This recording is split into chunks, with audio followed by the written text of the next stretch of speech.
श्री स्वस्तानी व्रत कथा 11 अध्याय। हे अगस्त्य मुनि, तहाँ उपरान्त सतीदेवीका अंग पतन भएपछि श्री महादेवले चित्त दृढ गर्न नसकी हा सतीदेवी भनी भूमिमा परिमूर्छा भए। केही चेष्टा भयो र सुस्केरा हाली मनले सतीदेवी सम्झी बौलाहा जस्ता भई जहाँ तहाँ फिर्न लागे।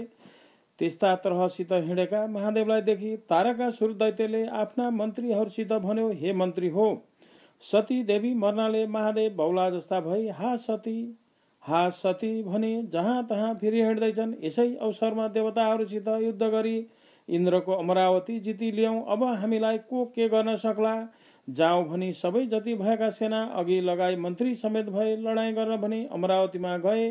तब इन्द्र डराई, हे देवता हो, अब यहाँ नबसौँ, किनभने तारकासुर दैत्यलाई महादेवले वरदान दिनुभएको छ।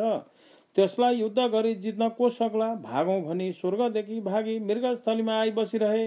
देवताहरू भागेपछि तारकासुर दैत्यले इन्द्रका इन्द्राणी प्रवृत्ति अमरावती लिई स्वर्ग मर्त्य पातल तीनै लोकको राज्य गरी आनन्दले रह्यो। तहाँ उपरान्त महादेवले पृथ्वी भ्रमण गर्दै मृगस्थलीमा आई पुग्नु भयो र महादेव आउनु भएको देवताहरूले देखेर साष्टाङ्ग प्रणाम गरी, हे ईश्वर, तपाईँ छेउ मृतक छैन, आँखा उगारी हेर्नुहोस्। पापिष्ट तारकासुर दैत्यले इन्द्राणी प्रवृत्ति अमरावती लियो।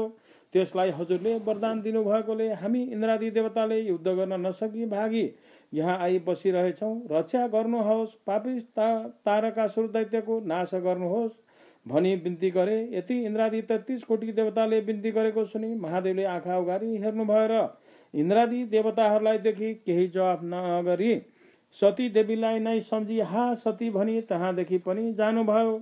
महादेवले शोक गरेको यावत जीवात्मा जति प्राणी छन् कसैले पनि सहन सकेनन्।